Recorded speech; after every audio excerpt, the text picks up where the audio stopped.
Hello Science Alliance, hello, I am Lara, this is Theatre of Science. I stream free live lessons into the internet for a job. It's my job, even though it's free. There are some free printouts available on my website if you want them, but everything goes on the board. So don't worry, if you don't have a printer, it's totally fine. Yeah, I'll explain at the end how you can pay me. I'm basically busking, that is my job, is busking science lessons like those people in the street with guitars. And if you like it at the end, you can give me some money. But don't do that yet, because you might think this is awful. Okay, evolution. Right, can you start cutting out some little squares for me while I chat on a little bit about some of the things that we need to know if we're going to understand evolution. You need one A4 piece of paper that you just don't touch. And then with the other A4 bit of paper, can you just cut out some squares that are about the size of a postage stamp, maybe slightly bigger than a postage stamp. I'm just cutting off a strip here and I'm going to cut them into squares. And we need, I don't know, like 20? A bit less than 20? Are you kidding me? Is there a... Can you hear that? There's a massive bee sound just appeared in the room, but I'm hoping that it's outside. Anyway, right, so you cut up some little squares. While I quickly talk about this starter question that I gave you, because yeah, there's a... You keep asking me to talk about evolution. I realised while I was researching this, obviously we could do an entire module about evolution. We haven't really got time to talk very much about DNA and mutations and genes and all that stuff. But just quickly, at the beginning on the board, I said, which of these is true? Every living thing on Earth is different. If your parent is a great guitarist, you will be too. If your parent has brown eyes, you will have to. So I was just to get us thinking about the basics. So it's actually the case. It's so weird. All living things on Earth are different. Every single living thing on Earth is different. So obviously humans are all the same species, but you don't get any identical humans to you. Like even identical twins might have different tastes in food or might want to wear different clothes. So that's sort of because of your DNA. So in your body, nearly every single cell in your body has got this stuff called DNA in it, which is basically the instruction booklet for what you are. So your DNA says that you will be a human, it says what colour your eyes will be, sort of often what colour your hair will be. And some things get passed down from parent to children in their DNA. So like if your parents got brown eyes, they have a baby, the baby's quite likely to have brown eyes. Obviously you've got two parents, so the baby might have a different parents, coloured eyes, but there's stuff that's in your DNA, like your colour of your hair or your height or whatever, that gets passed on if you have babies. There's other stuff that doesn't get passed on, right? Like if your mum practiced guitar really hard for 30 years and then had you, sadly, you would not end up being good at playing guitar because that isn't something that is passed on, all right? So every single thing is different because DNA just changes and mutates for all kinds of different reasons. But there are some things that do get passed on from parents to child. Right, okay. Whew. So while you're finishing cutting out your squares, I thought I would just briefly talk about the entire history of life on the planet. That's going to be helpful, so here we go. What a relaxing scene. 2.5 billion years ago, at least, it might have been 3.7 billion. I mean, to be honest, when you start talking about billions, like, does it really matter? In the shallow bits of the ocean that are now Australia, tiny little living things existed on Earth. You probably have questions about this sentence, but I'm sorry, we don't have time to talk about how these things appeared. Also, I don't know. I don't think anyone knows. It was billions of years ago. But anyway, these tiny little living things did appear, and they looked a little bit like this. Just a blob of fluid, basically. Fluid being held together by a cell membrane around the outside. And it had DNA in it, which we've just discussed. It was all sort of sloshing around loosey-goosey inside this little cell. And there's a cell wall as well, keeping it all in place. This is your ancestor. Probably, maybe. This thing evolved. We'll talk about how. So these kinds of little tiny little things were the only life on Earth for over 1 billion years. They were all one cell big. They've got this slishy sloshy DNA and they're too small to see. I've put no one there to see them, but you know what I mean. Scientists put these early living things into two groups, actually. Archaea, and you might have heard of the other one, a name for a teeny tiny little thing, often just one cell big. slishy sloshy DNA. Bacteria is the other one. And archaea and bacteria still exist. In fact, we learned about this in the nutrients lesson, I think, the human bodies lesson. They're in your guts right now. They are helping you to digest your food. You literally couldn't live without them. So I've put, thank you, little gut pets. Look after your gut pets. Give them lots of nutrients. Very important. Anyway, I've actually jumped slightly ahead to the Australian warm seas because these teeny tiny little living things are actually called cyanobacteria. So they're bacteria, but they've sort of come together in little chains, and they use energy from the sun to make sugar. This is amazing. I'm going to flip you around just to convey how amazing this is. This is so amazing because a lot of living things, they can't make their own food, right? Like we've got to go out and get food, but it's some of the first living things on Earth, so there isn't any food. So what do? They use energy from the sun to just sort of take in little chemicals, little particles from around them, and they make sugar. Oh, cyanobacteria, everybody.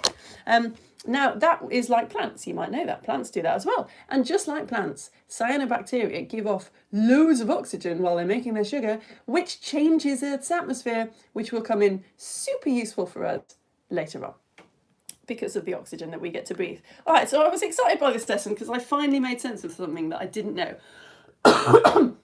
We know about this cyanobacteria because we found the fossils of the mats that they make. So these are quite often, if you look up like early life on Earth, you find these stromatolites. Stromatolites. They are not actually the fossils of the cyanobacteria. Apparently, it's kind of adorable. The cyanobacteria lived in the sea, but because it was a shallow sea, sort of sandy material, sediment kept piling on top of them. So they had to keep getting sort of to the top of the pile to survive. They're kind of playing that game that humans play with their hands.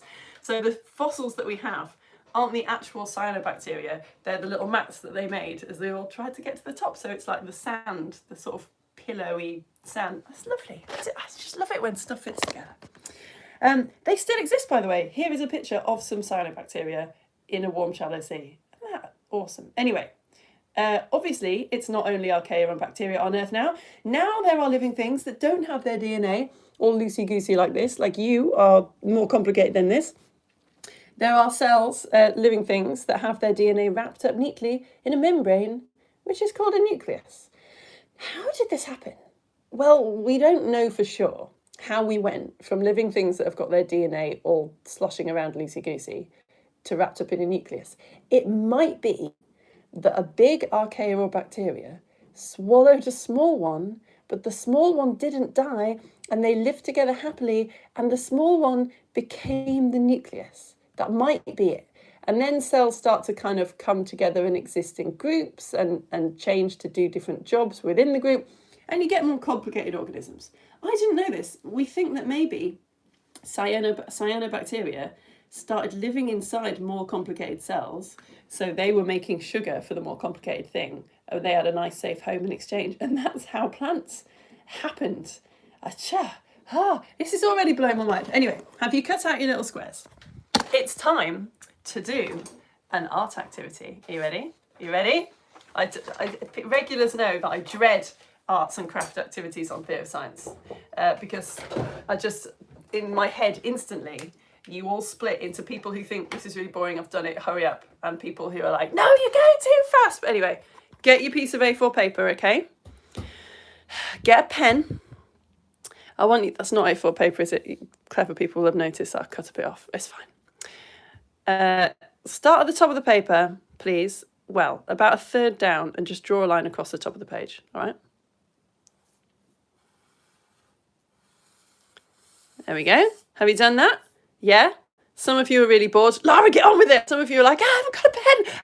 Slow down. And no one's enjoying this. That's what's happening in my head. But hopefully we've got a line across the top of our bit of paper. Now, I want you to put your pen about, I don't know, a third of the way in on the line and draw a sloping line down. That was the art activity. I hope you enjoyed it. So what we've got here is the top bit is supposed to be the sky. I'll put a sun in there so we know that's a sky or cloud. This bit is the land. I'm just going to do that for land. It's about scientific understanding today, you know. We're not going to frame these. These aren't going on the fridge. And this is the sea. Okay, so you done that? Is that okay? Didn't go too fast? It's 400 million years ago. So we fast forwarded a lot. It is what scientists call the Devonian period. About 400 million years ago.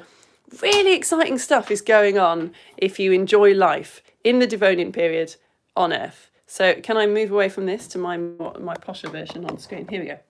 There's quite a lot of life in the sea. You've got jellyfish existing in the oceans. You've got trilobites. You might have heard of them. They are now extinct, but they were around 400 million years ago. You've got early crustaceans, you know, little crabs and stuff. And there is some stuff on land, but land is not as busy. You've got some spiders, some scorpions, some millipede, plants like ferns and moss. What you don't have is you don't have on land, you don't have anywhere any tetrapods. A tetrapod is a thing with 4 limbs. I'm laughing because I've been doing this in every lesson I've taught this week, like 4 limbs. I've literally got 4 limbs. I don't need to do an impression of something with 4 limbs. We don't have any tetrapods anywhere. No hamsters. Name another tetrapod. Dogs, cats, elephants, humans, monkeys, crocodiles, geckos. I won't go on. But yeah, we don't have any of those at all. So let's talk about how they evolved by picking up some little squares. So what I want you to imagine is that one of your little squares is a fish which lives in the sea. So just get one of your little squares. It's a rectangle, I know. It's about the understanding, guys, okay? Get a little square fish and put it in the sea. Now this fish has got fins that are quite floppy. It's not the same kind of fish that we think of as fish living in the sea today. This is a very ancient kind of fish which doesn't exist anymore. But anyway, it's the fish that we have 400 million years ago, and we're going to put it in the sea, all right? Now this fish has babies. So once you've got that in your sea, get a few more squares, and obviously they've inherited the DNA from the parent fish. I guess we should be biological about it. Let's put 2 fish in the sea, okay? 2 parents, there we go. Male and female fish get together, make fish babies, and these fish babies have inherited DNA from their parents, so they're all fish as well, and they've got lots in common. But let's say, so I'm putting loads of squares because they have a lot of babies. I didn't realise this is another thing about evolution, is that evolution sort of requires things to have more babies than will survive. I know. So put loads of squares, fish in the sea. But like we've said, DNA is constantly changing, shifting, mutating for reasons which we haven't got time to go into. But let's say that one of these little baby fish is born with a slightly stiffer fin. So I want you to just fold one of the corners of your squares down, okay? To make a little stiffer fin. And we'll put this in the sea as well. Now, this stiffer finned fish, which is fun to say, is going to have a slight advantage because there's a lot of competition in the sea. So the animals in the sea are all fighting over food. If you can sort of scrape your little fishy body even just a few millimeters onto the land, you are going to be able to access food that the other fish can't access. So let's put this slightly firmer finned fish into the sea. Let's see what happens. Here we go. So here's the parent fish. It doesn't really matter which one's which now. These are all the little babies. This is our firmer finned fish, which can just get a tiny bit onto the land. Yum yums. So which one of these is more likely to survive? If there's a lot of competition for food in the sea, but there's not so much competition and there's food on the land, firmer finned fish is more likely to survive, yeah? Brilliant.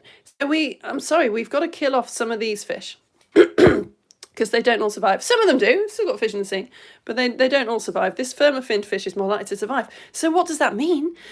Well, firmer finned fish, let's say it gets together with one of the other fish and they make a baby. Well, they make loads of babies. Some of those babies, you can put some squares on again. Some of their babies are going to inherit the floppy fins from the floppy finned fish.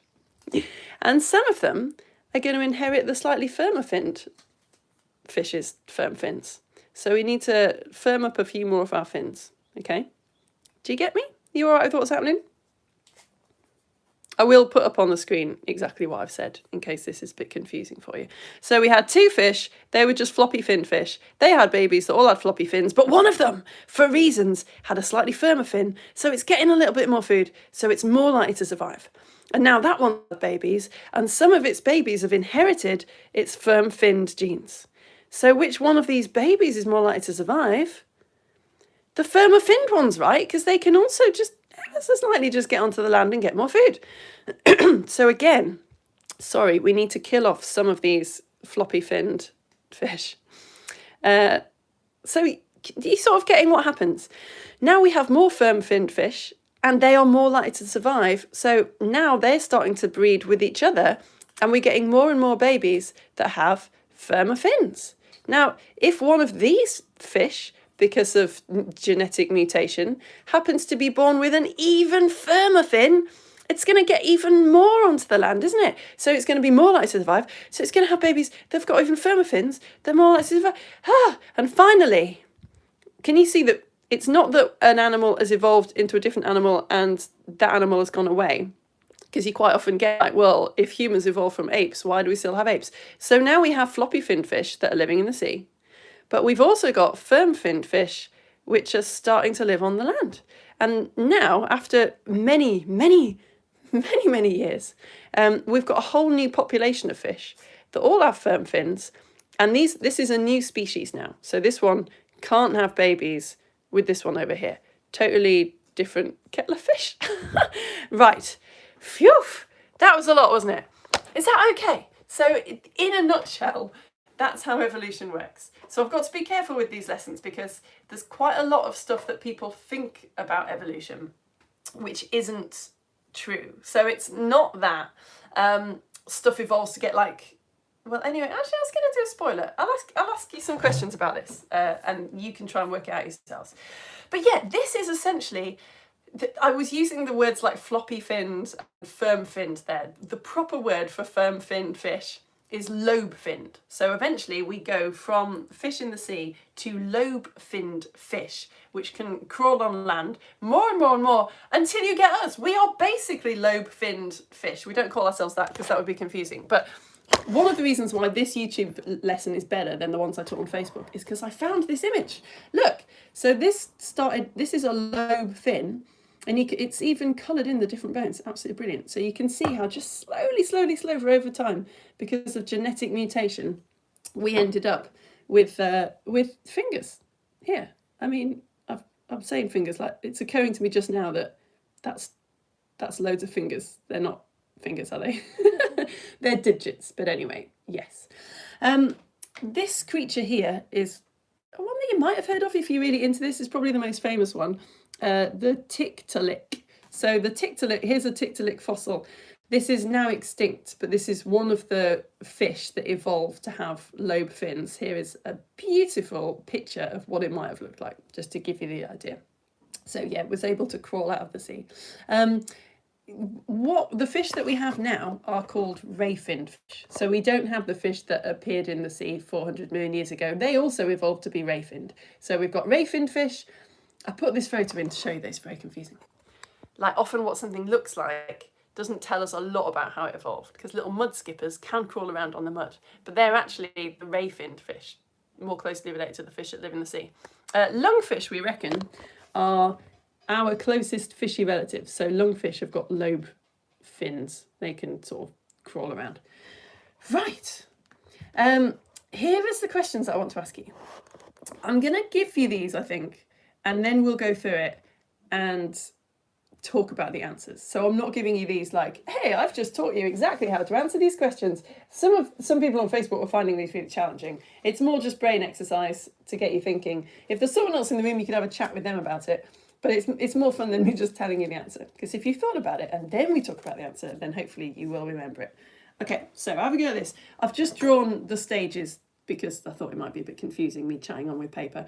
So this is what we've just discussed. Step number 1, there's a fish. It's just a fish. It can't crawl onto the land. It's just a fish. So that was the square of paper.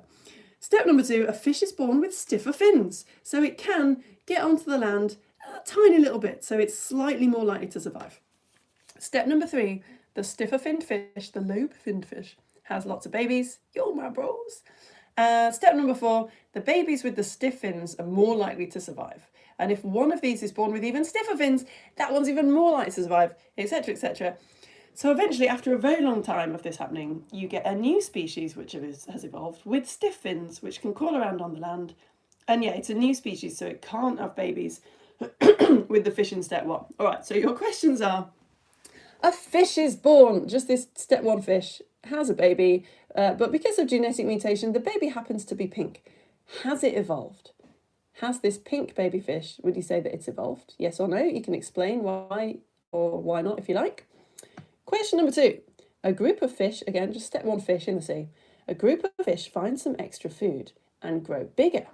Have they evolved? Why? Why not?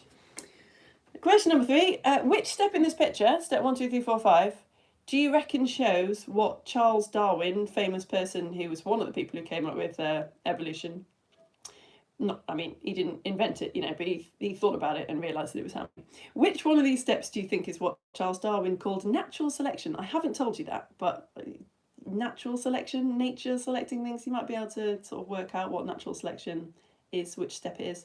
And question number 4, which animal is best? The fish in step 1 or the fish in step 5? Have a go at that. I will attempt to stay quiet, which is going to be helped a lot by the fact that I've got some coffee in front of me. And then we'll go through the answers and do our activity, and then I'll tell you a very short, very sad story.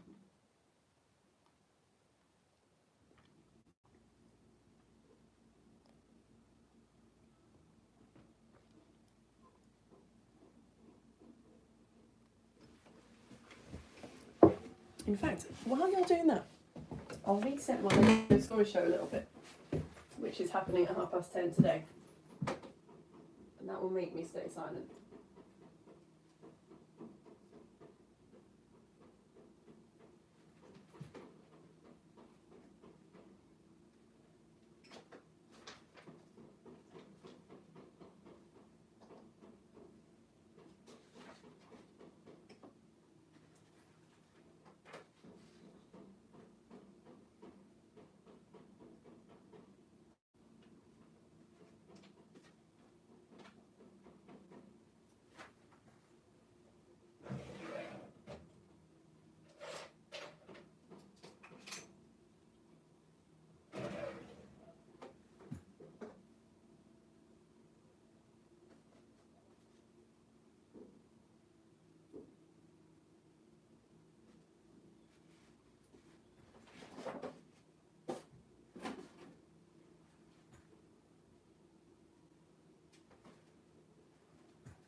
How are you doing? You nearly ready to move on?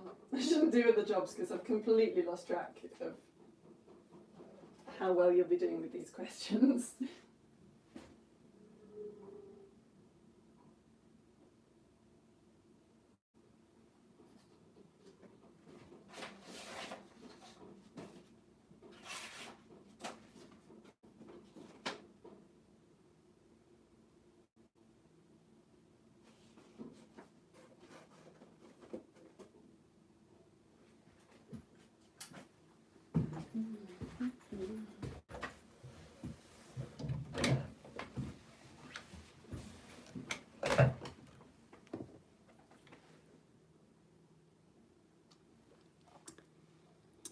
Have you had a think? It doesn't matter if you haven't answered them, as long as you've had a think.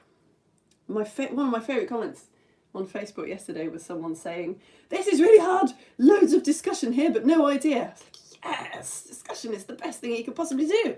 It's much better brain exercise, isn't it? The worst thing as a teacher is when everyone's just like, yeah, I know the answer. It's like, wow, okay. This whole lesson was pointless. I was supposed to be teaching you something.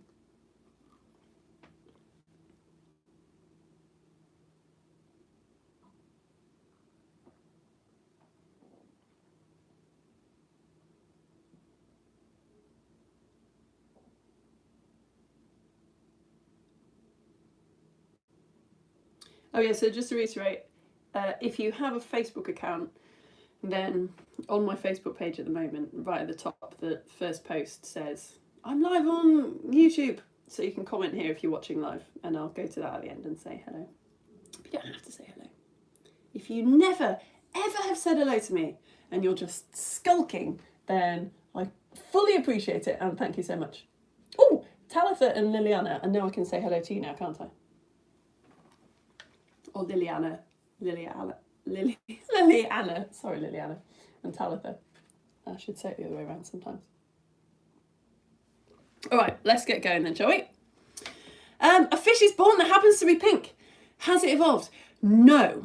Evolution isn't something that happens to individual animals. Evolution is a process that takes ages and ages and ages and ages. If there was a lot of pink coral around, so the pink fish happened to be more camouflaged, then it would be more likely to survive, not get eaten, so it would be more likely to have babies. So it might mean that fish around here eventually do evolve to be pink, but you wouldn't say that that one animal on its own has evolved. Okay, so similar question really. What if a group of animals find some extra food and eat it and grow really big? And then what if even like they're big and healthy, so they have babies that are big and healthy as well? Is that evolution? The answer is no. I had to sort this up and double check this.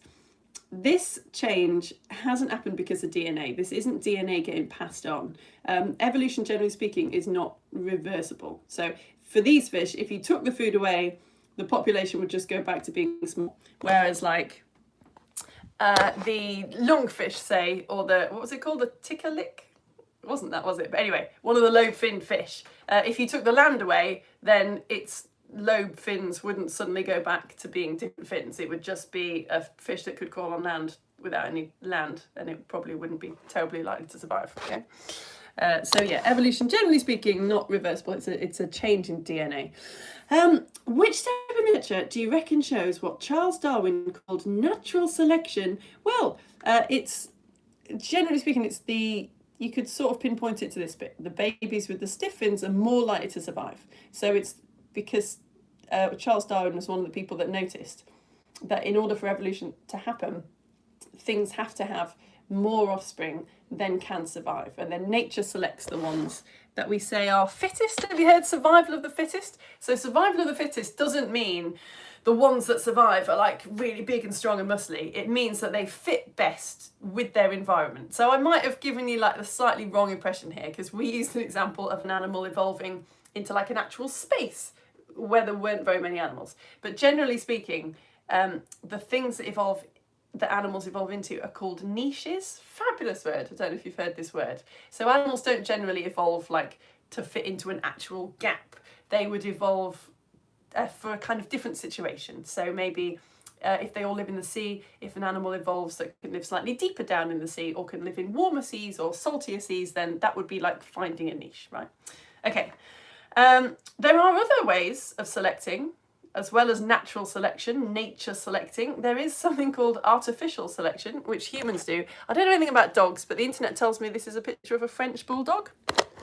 French bulldogs did not evolve by natural selection. So French bulldogs, apparently a very popular dog in the UK, they get tired very easily. They have breathing problems if they exert themselves. So this thing is not going to be able to like run away from predators. It's not, with its tiny little legs and its squidgy, adorable body, going to compete very well for food. So this is an example of artificial selection. Right, we'd better do an activity, hadn't we? And talk about how animals evolved to live very deep down in the seas. So what you need for this activity, first of all, you need an adult, please, because we're going to light a candle. You get a plate, you get a candle, you put it on a plate, you pour some water onto it. It's quite good to use food colouring, but you don't have to. And then you light the candle, and then you put the jar on top of the candle like that and see what happens. What do you think is going to happen, children? What do you reckon is going to happen? I would be a very poor science teacher if I didn't make you predict what you think is going to happen. Come down here with me and I'll show you. Let's try and get you a good view. There we go, that's all right. I'll just prop you up on a bit of Lego. I lost my matches. I have found them again actually, but the husband gave me this lighter I don't know why we have lighters in the house. He panics. He worries about the end of the world. So anyway, do you know what? Because I'm a teacher and I want this to be really good, I'm going to light 2 candles and put them next to each other. You don't have to do that. There we go. I reckon. Don't do this at home, children. I'm just going to prop that one up against there so that hopefully they can fit in the jar. Yeah, more or less, that'll be fine. I've got some liquid here that I'm going to pour in. Luckily, our free live IGCSE lessons, which you are most welcome to come to, you don't actually have to do IGCSE physics at the end of it. We used a lot of water and food colouring this week, so I've got this already. Right, and all you do is just put the jar on top of the candle and see what happens. What do you think is going to happen? We don't often do this activity because it's actually really complicated, really, really hard to explain what's going on, but it's cool, so we're doing it today. Here we go. You ready? So, jar goes on the candle. Candles go out. Water rises up. What? What is that? Why is that? Why is that happening? Why is that? I'm like actually asking you. Why is that happening? There might be a few different things going on there. We're not sure. You can have fun with that while I briefly explain.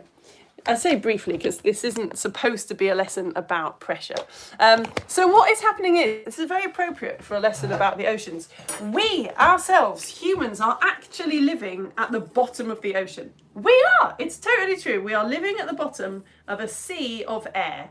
So when you started out with your candle, you had water in the bottom of the plate. This candle with the jar was at the bottom of an ocean of air. You've got loads of air particles pushing down on you all the time. You're absolutely surrounded by air particles. You don't think about it, but if they weren't there, you would be in serious trouble. There is one person, as far as I know, who has experienced what it's like to not have air pushing down on them. An astronaut was where there weren't any particles, just like on Earth, testing out a spacesuit. Something went wrong with the spacesuit, and the astronaut said they could feel the liquid on their tongue starting to evaporate, like fizz off into the atmosphere, into the surroundings. So air is actually keeping your body in place. It's doing a good job.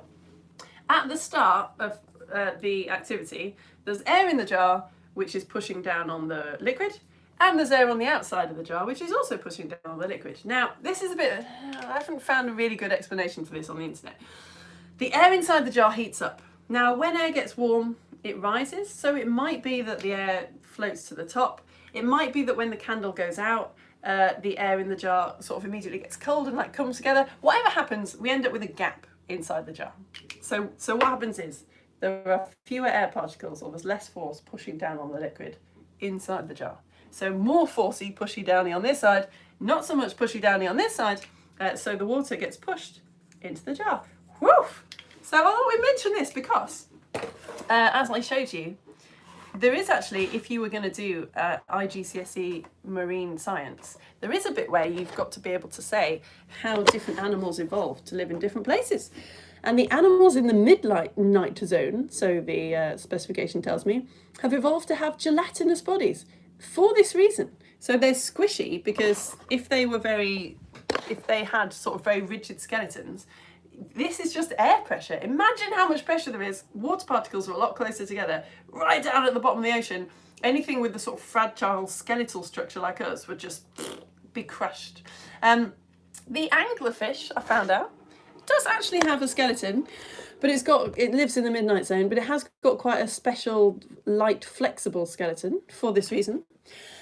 So gelatinous bodies, obviously very suited to living in the very low depths. You heard of the blobfish? I couldn't show you an actual photo of the famous blobfish that got brought up to the surface, but there's a famous photo of a blobfish, and it looks like this. It's just a sad blobby shape. Actually, if you see a blobfish in its natural environment deep down in the water, it just looks like a fish, really. It looks fine. It's because the blobfish is relying on the pressure of the deep ocean, keeping its little body in shape. So it's only when it comes up to the top and there's not so much pressure on it that it all sort of sags like that. Right. So I'm going to tell you a very, very short story to finish our lesson because we haven't answered the very last question. Which animal is better? The fish at the beginning, step 1, or the fish that evolved to have the lobe fins in the final step? So to answer that question, I'm going to tell you a very, very short story. You might be able to see where it's going. Once upon a time, there were 2 animals that lived in the sea. We'll call them Animal A and Animal B and see if you can get where this is going. They weren't actually that closely related, these animals, but they had some similarities. They look quite similar to each other. So, Animal A, over a long period of time, evolved to live near the surface of the ocean, living the calcium-rich creatures that also lived at the surface of the ocean. Nom nom nom, says Animal A. And also, Animal A evolved to have babies which also contained calcium, and Animal A's babies also lived at the surface of the ocean. Here they are, frolicking in the sea.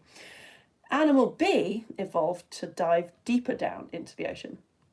Animal B evolved to eat dead fish and crabs from the sea floor. This is where we speed the story up.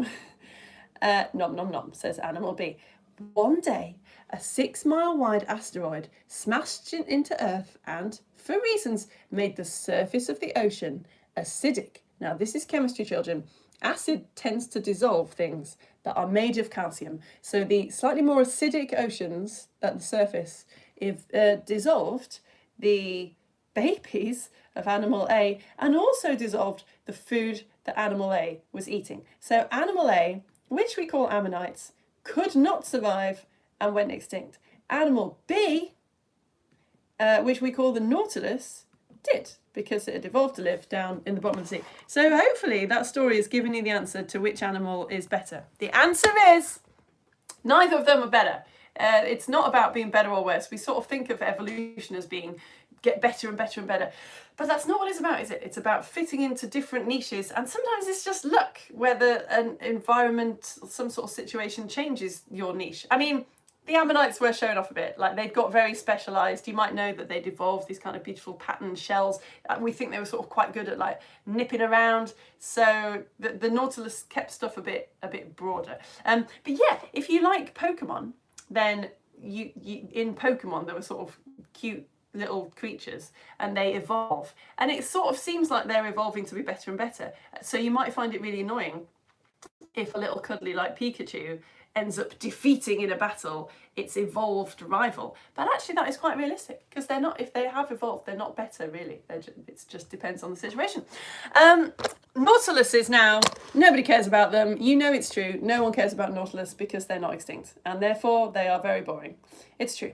The Nautilus often gets called a living fossil, but apparently this is not a good thing to say. The coelacanth as well, famously, that's also a lobe-finned fish. It can drag itself along with its fins. It gets called a living fossil, but this is not really true. And to explain why, I went to the BBC Science Focus website because they've put it better than me. Here we go. It's a common mistake, this is how people at the BBC talk. It's a common mistake to look at animals that have not changed much physically over millions of years and conclude that they are somehow less evolved. In fact, evolution has affected them just as much as every other species. It's just that the forces of natural selection have favoured them sticking to the same design, instead of trying something new. So there you go. Things aren't living fossils. Everything is evolving all the time. It's just something like the coelacanth has not changed over time because natural selection has just happened to select coelacanth that are all very similar. Also, you've got to be careful by just looking at an animal, because it might be that it looks the same, but it might not actually be the same. Whoa, so much talking. And that is my lesson about evolution in the oceans. Thank you so much for coming. I'm going to go over to my Facebook page now and see if anyone has said hello. I'm also going to tell you, because I said that I would tell you, how these lessons are free. I'm not a charity, believe it or not. This is actually my full-time job. It's so weird and so cool. So while I'm just finding my Facebook page to see what everybody has said, what happened was I started streaming free lessons in lockdown, so 2020. And then I was going to stop, but loads of home educators were watching and didn't want me to stop. I obviously didn't want to stop. It was super fun. So I set up this page on a website called Coffee, and I just say, well, if you can afford to send me £5 a month, that is enough to keep these lessons going. And you are. It's so weird. I would never have imagined, I would never have set up a business like this, because you just wouldn't think that it would work. But it does. So everything's free. The lessons are free like this. I do an IGCSE physics lesson as well every week, so I'm trained to teach physics to A-level. You're very welcome to come to that. And I do a Lego story show, just a bit more casual. That's on, if you're watching live, that's on at 10:30 today. You're very welcome to come to that as well. It's about conkers. And yeah, printouts for the lessons, not the show, but the printouts for the lessons are free. Everything's stored on my website for watching on Catch Up. And yeah, it's worked out beautifully because hopefully for all that work, £5 a month from you isn't that much, but for me there's enough of you watching that it's like a full-time job wage, and I don't have to pay for stuff like Zoom, and we get quite a lot of interaction on the comments, don't we? She says, frantically going to her page to read the comments. Here we go. So yeah, if you're on YouTube, which you obviously are because you're watching this, then it's in the About section on YouTube. You get to that link called Coffee. Or I think I've put a link to it in the comments as well. I also think if you're on my website, there's a big sign up button at the top. And I've really tried to get better at putting this sign up button everywhere so that people sign up, because it's literally now the only way that I earn money. I don't do any private tuition. And it's the only way that anyone in my house earns money. So yeah, I got to get paid. Now, I should say, if you support me, I will send you some nice things in the post. You are supporting me for the lessons. You're paying me for the work and the time that I put into planning these lessons. But I will send you Theatre of Science magazine because I just love writing it. This is the only thing that my supporters get that everyone else doesn't get, because obviously I have to actually pay to print it. And post it to you. So if you sign up with £5 a month, you get the mould issue. It comes with a free home compostable plastic bag. You can put some mould in this tray at the back, or I'll put some food in, and then the mould grows and you can identify it. It's got a choose your own adventure. It takes me ages to write this. It comes out so rarely, but I just love writing it. It's like writing you a little letter. If you sign up with £6 a month, you get that, and you also get the time issue, which comes with a sundial, another beautiful comic, an activity idea about Einstein's theory of revolution, Einstein's theory of relativity, some stuff about time zones, loads of information about time. If you sign up with £9 a month, which you are more than welcome to do, I'll send you three magazines. It's just up to you and what you can afford. But £5 a month, I say, is like the sort of minimum. I think that's reasonable for the amount of work that I'm putting in. Any less than that, and I can't post out. Actually, you can pay less, but I can't post you the magazine. Right, okay, let's go to Facebook. Toby asks, oh, come on, yes, questions. Oh, wait, I'll do all comments.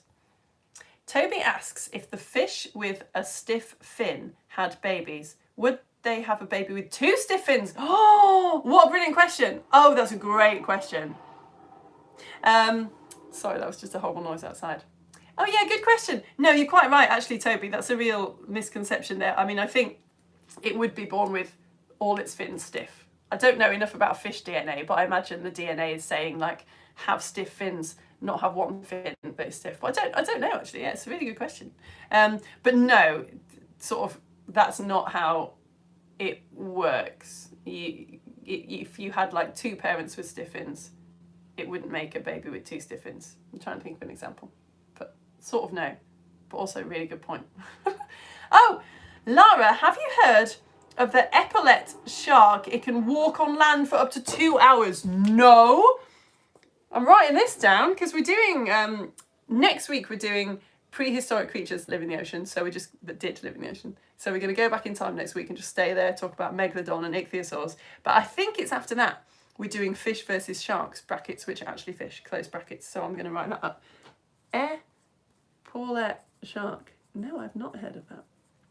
Someone was asking me about horseshoe crabs, so I'll write it under that.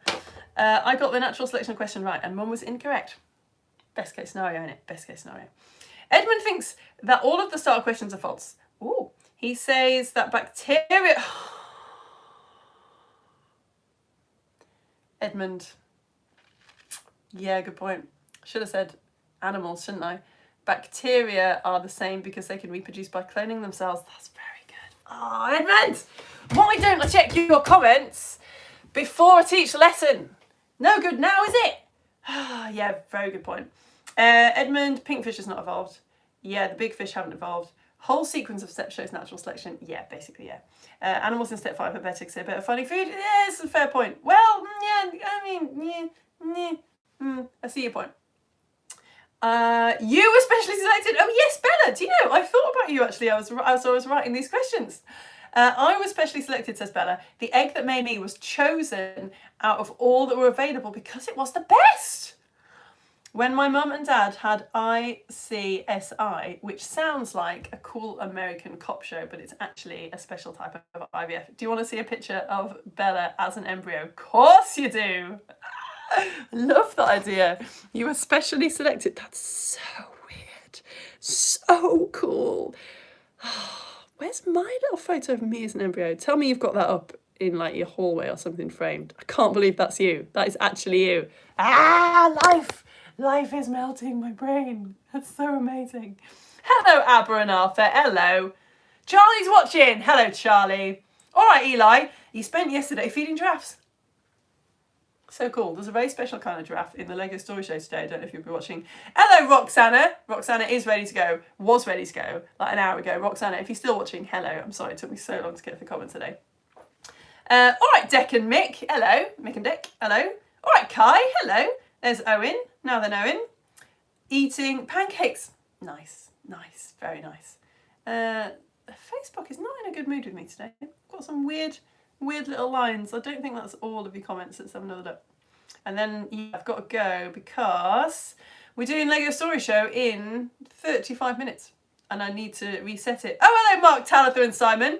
Talitha, heard you say her name and realised there must be Homemade Twinsy with the same name. Talitha, there is. So Talitha, now I'm saying your name. This one's for you. Talitha, other Talitha. I've already said hello to you, Talitha. So now I'm saying hello to Talitha. See? And obviously Mark and Simon. Hello. There's Roxana. There's Deck and Mick. Oh yeah, trilobites. Yeah, exactly. All right, Henry. Nature's greatest achievement. It took the largest mass extinction of the Phanerozoic eon to wipe them out. There you go. Oh, here's Owen and a reply. Oh yeah, eating pancakes. Hello. All right, Toby. I don't feel like I'm seeing all my comments. I've got this weird grey line. Everything's got a bit weird. Maybe if I pull that out into another tab. It's possible. It's possible I have too many tabs open on my computer. That is something that occasionally happens. No, it's still weird. Yeah, I don't think I've said hello to everybody, have I? There's Toby's question. Oh, it's Roscoe. I think the reason why life started was because of dust particles clumping together. Have you been reading the Philip Pullman book? Because it might be that kind of dust with a capital D. Very, very cool fiction story. There's the shark, Arthur and Abba, Charlie again. There's Eli, Mark, Roxana, Deck and Mick. There's Kai. There's Henry shouting about trilobites. Oh, there's Joel. Thanks for the lesson. Do we evolve every time we get a cold and get better? Oh, that's a brilliant question. No, very good question. You don't evolve every time you get a cold and get better. That is your immune system, like learning how to attack germs. So kind of. But if you had a baby, that baby, well, I mean, like, it sort of does get a bit passed on, like how to deal with germs. But little babies have to learn how to kind of deal with their own germs as well. So, I mean, not a biologist, but no, because individuals don't evolve. She says, sort of suddenly wanting to quickly Google, do individuals evolve? Gonna say no. You can Google yourself. Oh, there's Toby. Hello, Toby. Oh, Dexter and Daisy. Back again. Yeah. Hello, Aurelia. Aurelia, have you seen that I printed off the amazing picture that you did for me? Thank you so much for that. Oh, hello, Deacon and Aria. And Mum, who also blooming loves your lessons. Hiya. My peer is watching. Hello. All right, Hannah and Freya. We're from Luton. Would you like to try our accent? You know that I do love accents. Luton? I've only ever been to Luton to go to the airport. That is so sad, isn't it? I'm so sorry. I bet everyone always says that. So I've only ever been to Luton to hear the accents of people who aren't from Luton. I don't know. What is the Luton accent? I'm going to look it up.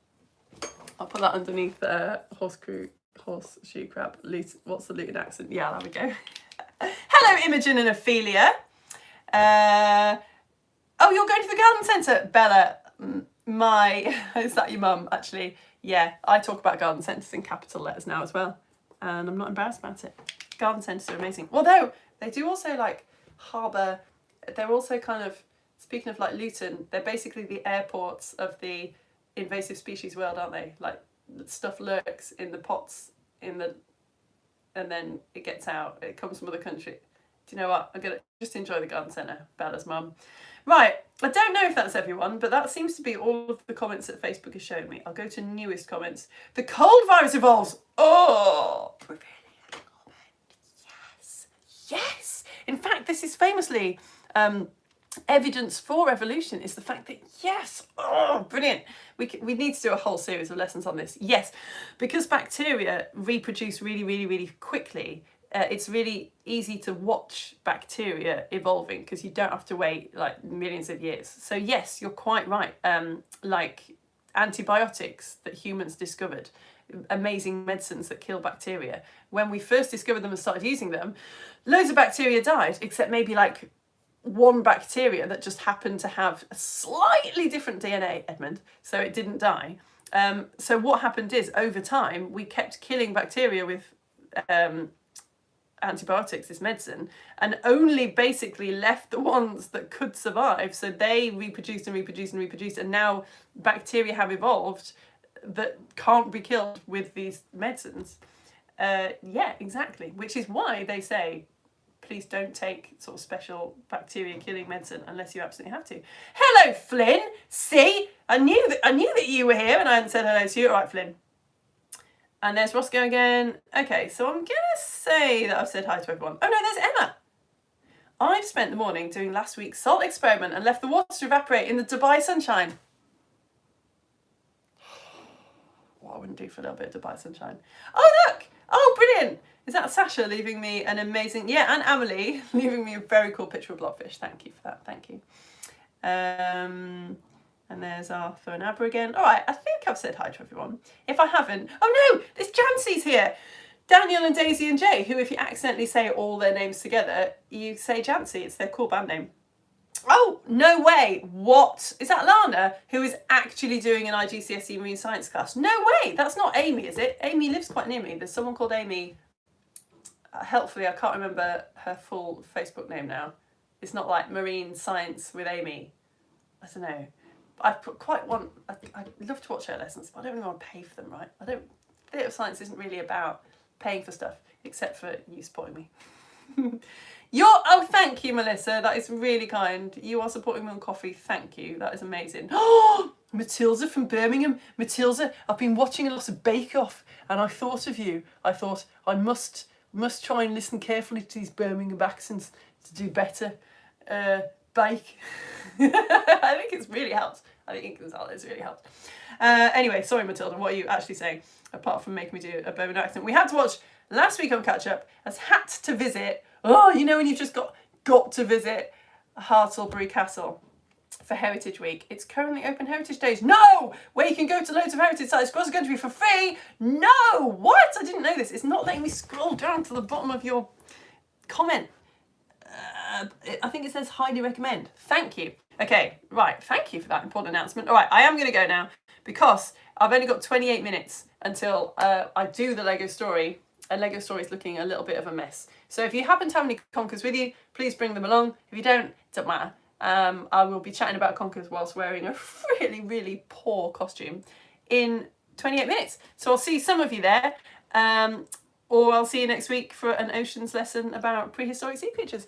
Thank you so much for your support. Thank you so much for your likes. Thank you for subscribing and commenting and for your actual cash money so that I can continue to do this job. Bye.